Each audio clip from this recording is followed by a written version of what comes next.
learning German for classical and biblical studies, I thought that I would just do a quick off-the-cuff video concerning German. German is extremely necessary when it comes to classics and biblical studies. The German education system, I think, was actually set up by Melanchthon. Melanchthon was Martin Luther's right-hand man. Melanchthon is actually a Latinized form of, I think it's Schwarzerd. Schwarz in German means black, and Erd in German means earth. So I think Melanchthon's name was Schwarzerd or something very similar to that, and then he changed it to Melanchthon. Melas in ancient Greek means black, and ketone, we get words, English words like chthonic. Ketone in ancient Greek means earth, so melas plus ketone equals Melanchthon. And so this is one of the ironic things about Protestantism. In my view, Melanchthon set up the system that would ultimately destroy Christianity. Melanchthon set up arguably the best educational system in the world, and it was improved by Melanchthon's successors. And as the scholarship got better and better, the thinking classes in Germany became less and less Christian. People often talk about German criticism. The scholarship in Germany was so good that the professors could really no longer take the supernatural beliefs of the Bible seriously. J. Gresham Machen, he went to Germany and he had a modernist professor who I think even doubted whether Jesus even existed.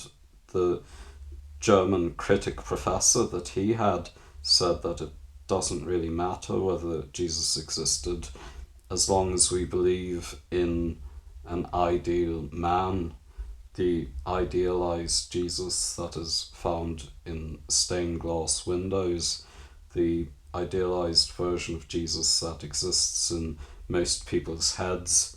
As long as we have that, then we don't really need an historical Jesus. We don't need an historical resurrection. And so this is J. Gresham Machen's professor in Germany. J. Gresham Machen would set up the Orthodox Presbyterian Church in America. He would schism from the mainline Presbyterian Church. He would set up his own seminary. But one thing that J. Gresham Machen says is that he almost fell for this. Not fell for this, because in my view, German criticism is the truth. It's actually J. Gresham Machen that has fallen for, in my view, a delusion. But he was almost persuaded. And so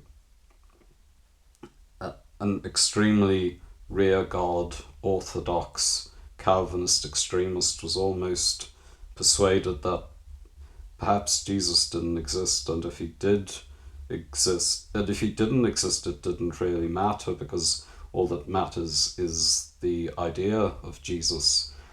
And he said that he read that professor's work. something like, in German it means intercourse with Jesus, or something like that. And he said he really enjoyed it. But this is just one instance. In Germany we also have the Tübingen school. The Tübingen school was an extremely modernist school in Germany, and this is actually where I think Joseph Ratzinger went to school. Joseph Ratzinger is one of the modernist theological experts at the Second Vatican Council. He later became Pope Benedict XVI. I think even perhaps Hans Kung went to Tübingen. I think there is a mythicist called Thomas Thompson. He wrote a thesis saying that Abraham didn't exist. He was from Tübingen. And so we have the Tübingen school. I'm just trying to paint a picture of how Melanchthon set up an educational system so good that it kind of destroyed Christianity. The law of unintended consequences. And so German is extremely important because all of this German scholarship is extremely important. And I think a lot of it still hasn't been completely translated into English. I was reading Raphael Kühner's extensive grammar of the Latin language, and it comes in 2 volumes. I don't think that this has ever been completely translated into English. Abridgments of Kühner's Latin have been translated into English, but I don't think that the entire work has been translated into English. And Raphael Kühner also wrote an extensive grammar of the ancient Greek language, and I think that the person who translated it the most into English was a fellow called Jelf, or Yelf, but even then he put his own spin on it, so I don't think that I think Ausführliche Grammatik der griechischen Sprache, another 2-volume work, I don't think that it has ever been translated into English as well. And apparently there are quite a lot of German works that are extremely important when it comes to the classics and when it comes to biblical studies, that one has to essentially just read in German because there's no English translation. We talk of German scholarship. German scholarship necessitates learning German, and another book that has not been translated into English is a 10-volume work by Karlheinz Deschner, who lived from 1924 through to 2014, and he wrote a work called Kriminalgeschichte des Christentums, the criminal history of Christianity. And this is a 10-volume work that I think was published periodically. And I think that a periodic publication of volumes, each volume is called a fascicle.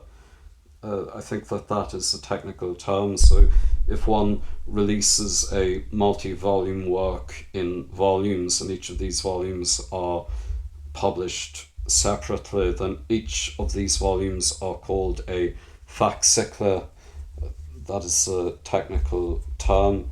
And I know this because the German Bible Society at the moment is publishing a new edition of the Hebrew Old Testament, but they are, I think it's Editio Quinta, edition 5, and Editio Quinta, it isn't finished yet. However, the books of the Bible that they have finished, they have published them, and these are called fascicles. And so this 10-volume work has never been translated into English, and that is one of the reasons why I want to learn German. I'd like to have a crack at trying to translate this work into English. And the way that this work came about is actually quite humorous. There was a woman, and this woman was divorced, and Karlheinz Deschner began to live with this woman and have a sexual relationship with her, and the Catholic bishop of the diocese criticized him for this and denounced him, and so in response he wrote a 10-volume work on the criminal history of Christianity. And one of the words that I came across in the German was this word here, which is der Wunderkult. Der Wunderkult. And I laughed when I saw this word. Wunderkult is quite a funny looking and sounding word. And what it means is, definition, a cult that believes in miracles. And I just wanted to talk about translation. The humor of this word isn't translated across. Translatio in Latin means bearing a cross, and it is impossible for a translator to bear or to carry across the humorous nature of this word. It looks funny, it sounds funny, at least it looks funny and sounds funny to me. There's an innate humor in this word. However, if I were to translate this into a cult that believes in miracles, some of that humor, I think, is lost. What German can express in one word, it takes us. So Wunderkult is equal to cult that believes in miracles. So one word in German is equal to 5 words in English. So some of the curtness, the conciseness of the German is left out. And the way I see it, when one translates, in my view, a text is like a 3-dimensional object. So Kriminalgeschichte des Christentums, the original German text is like a 3-dimensional object. And whenever we translate it into English, what we are doing is we are taking a 2-dimensional image of that 3-dimensional object. However, it's kind of worse than that, because outside of Platonic idealism and mathematics and Euclidean geometry, a 2-dimensional surface doesn't really exist. And so what I think happens is that the 2-dimensional object, the two-dimensional shape or figure, it in itself becomes a 3D object. And this is one of the reasons why I love translating, because essentially what you are doing is you are producing a new work. It is a very creative thing to do. It's like you are giving your own spin or interpretation of what is being translated. So the translator is in fact building his own three-dimensional object that only bears it bears a slight relation to the original, but it is more different than similar in my view. I just translation theory in my view is fascinating, and so I just wanted to discuss these things because German is one of the biblical languages that biblical scholars and classics scholars need to learn, and hopefully on my channel I shall do a lot more videos on German and trying to master it as a foreign language.